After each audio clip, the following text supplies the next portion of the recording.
Hey guys, what is going on? I know, long time no see. Travis jumps out for 3 months. I'm back. I'm gonna start producing more videos. I do apologize for not mentioning anything or maybe doing small videos here and there. I do have a good reason, though. The last 3 months I have been on a DoD military contract. That contract has expired. Everything I was hauling, I couldn't show you guys. I had to sign waivers and everything, and on my professional behalf, as far as how I run my business, I did not want to chance anything. It just takes one little incident to ruin your name, your company, and that'll follow you around forever in this industry. So yeah, it was really cool stuff that we were hauling. That's all I can really say on it. Super grateful for that contract. Another gentleman was on it, and then I don't know if he had equipment failure or whatever, but they were needing someone on it right away, and it was like, took a load, dropped a load. They called me right back, or called me right before I dropped, and was like, hey, do you want to do another one? Do you want to do another one? Do you want to do another one? So yeah, there's been a lot going on, not only with that contract. The company is changing up. Originally, when I founded this company, it was just myself, and then I got a business partner. I never brought her on camera or anything. Her name's Christina.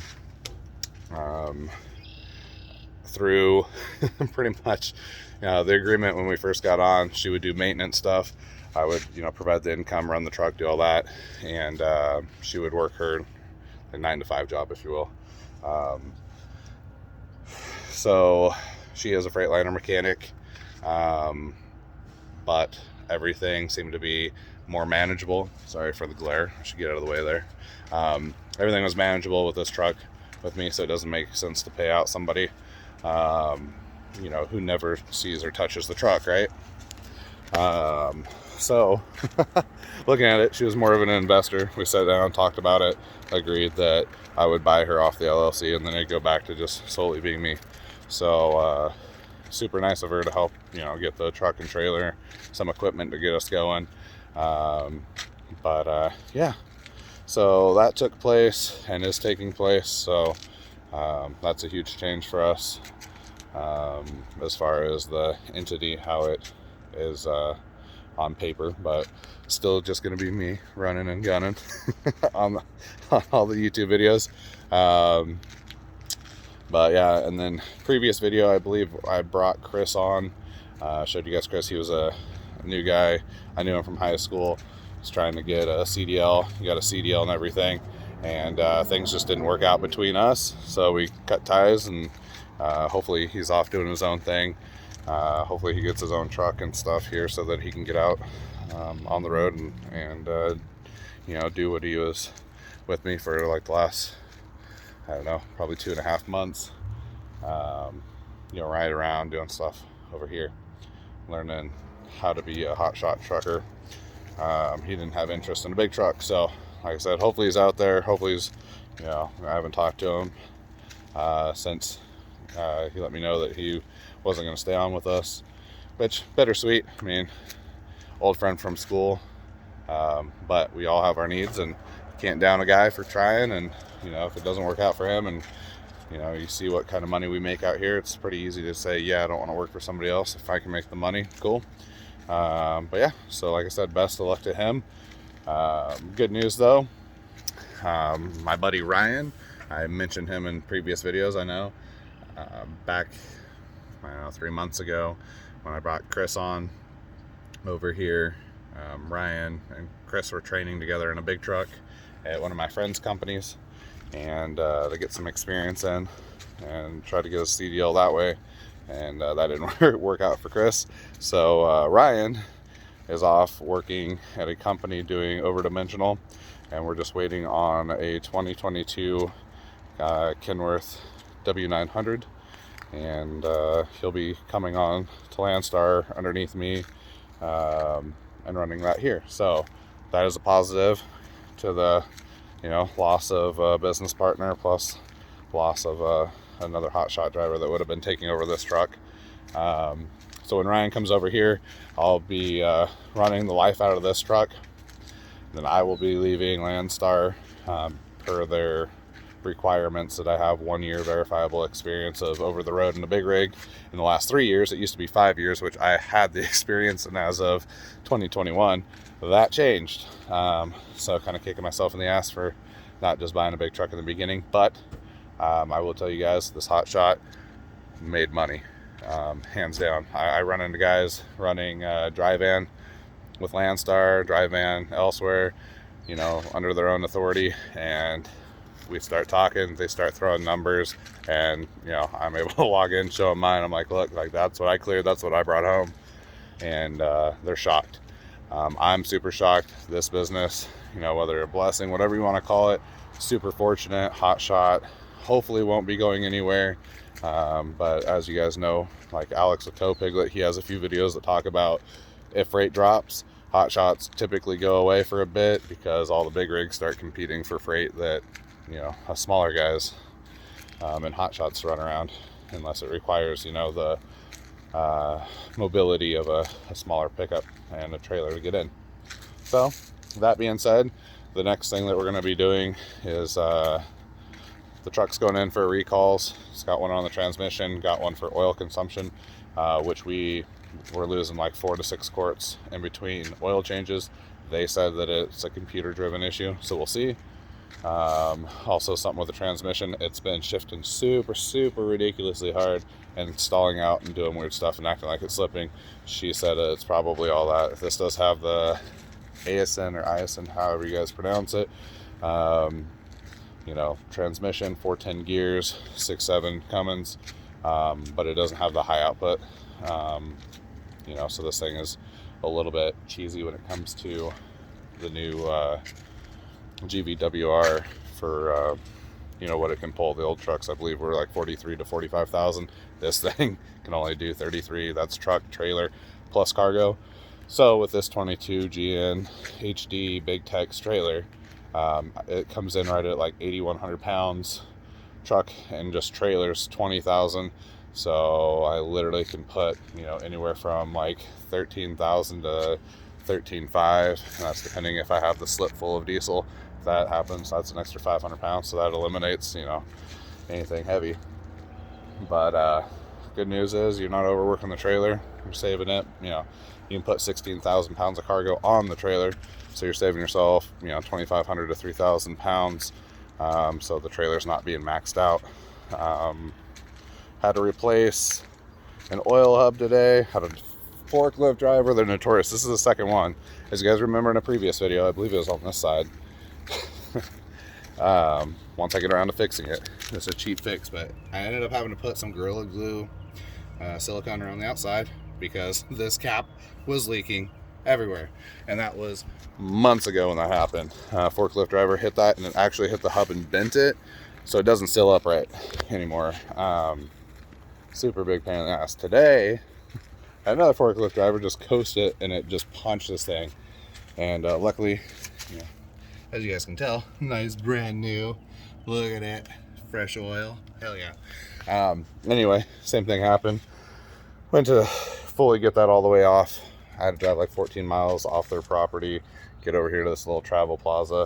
Try to take that off. It like literally broke the outside nut portion. I have a speed wrench for it that's designed for these, and yeah, it just broke right in half. So ended up taking like a dead blow hammer, hitting the top threads that were showing to the actual oil hub itself, just real lightly tapping on it, and it snapped the ring straight in half, straight across. Able to pull it out, no harm to the inner threads as those are metal. So yeah, super lucky. Got the new one on. It doesn't leak, so it didn't punch the hub itself. The brakes for the trailer, this truck, we started pulling, I believe it was like 7,500 or 70, so basically 8,000 miles, I'd say safely. We started on the truck. This thing is now at 94,476 miles. The brakes on the trailer have not been replaced. The front brakes on the truck got replaced. The rears were looked at. They're still okay. They were at 70 when those were literally at 0. The trailer was still sitting right about 50% when we replaced the fronts. So during this recall, I'll do a video. We're gonna hopefully go buy an impact, because those are a pain in the ass to try and get off by hand. Got to jump on them, have the right equipment. So buy an impact, save your ass. Pull those off, check out the brakes. We're gonna get them ordered in.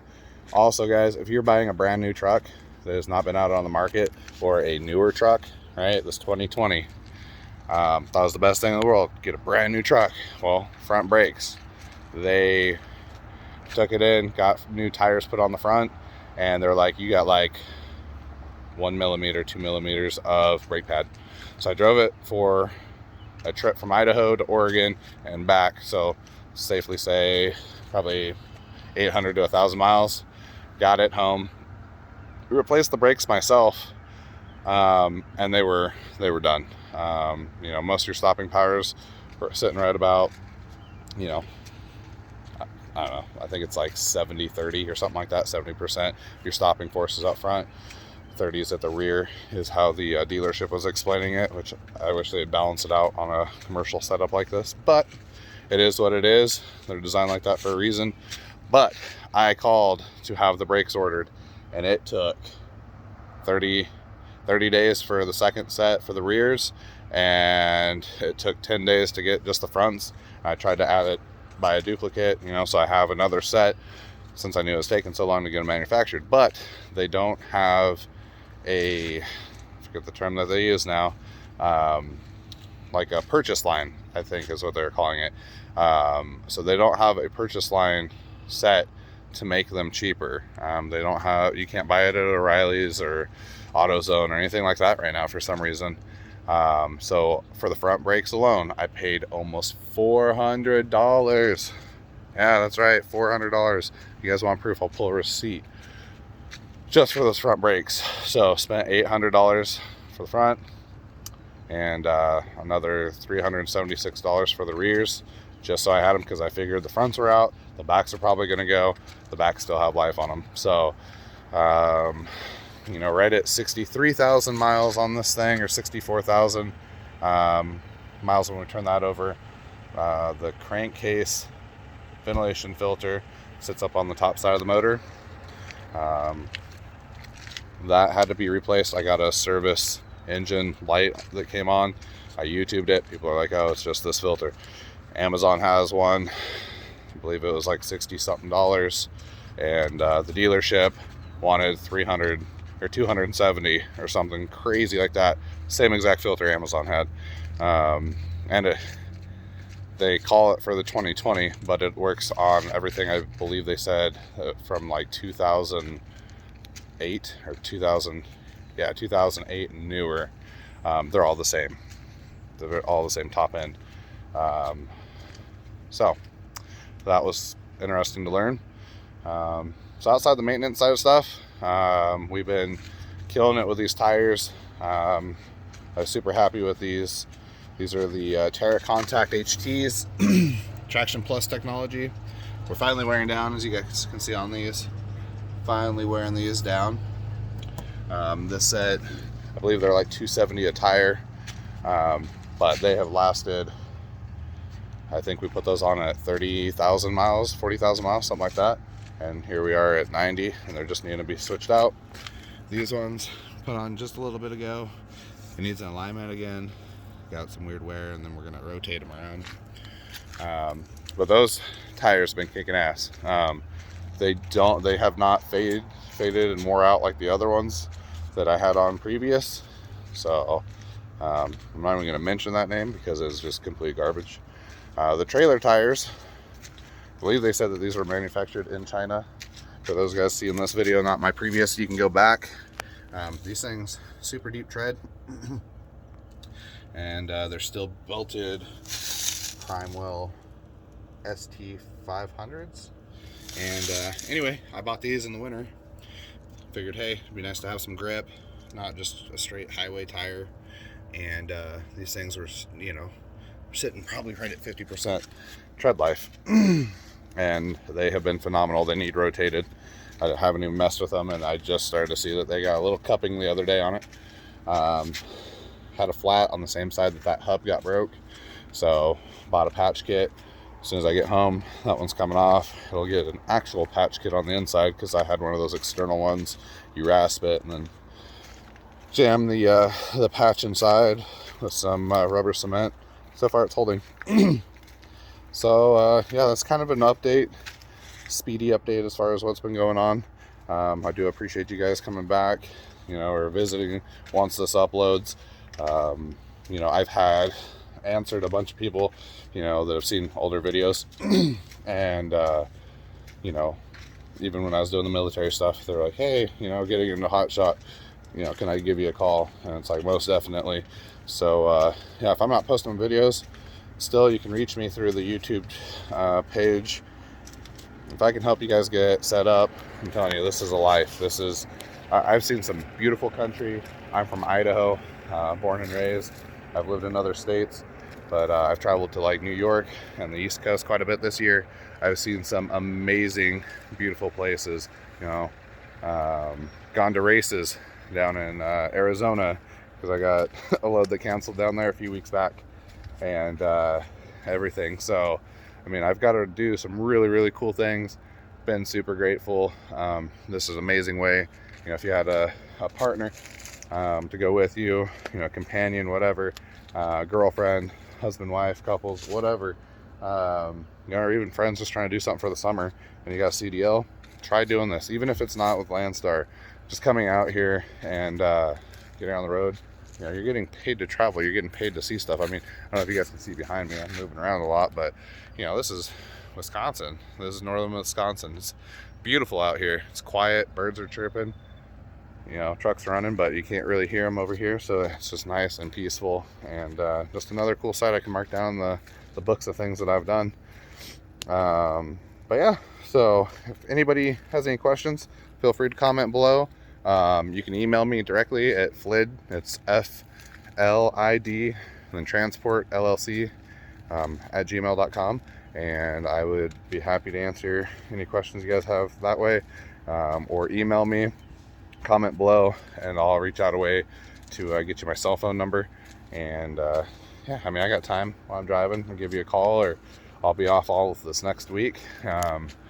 You know, it'll be Father's Day weekend this weekend or whatever, so I'll be getting home Monday night or Tuesday morning and be messing around at the house working on this stuff. So yeah, if you guys have any questions, I'd be happy to, you know, definitely have the time to talk to you guys, give you my experience, check out my video, see the things I've done right, see the things I've done horribly wrong. You know, it's trial and error for everybody. You're not born a truck driver. Lots to learn, you know, especially in flatbed. There's a lot to learn. But it's a great experience, and you get to see some really cool things. So I just want to thank you guys again for tuning back into the channel. And like I said, I won't leave you again. I'm so sorry. But yeah, I'll catch you on the next video.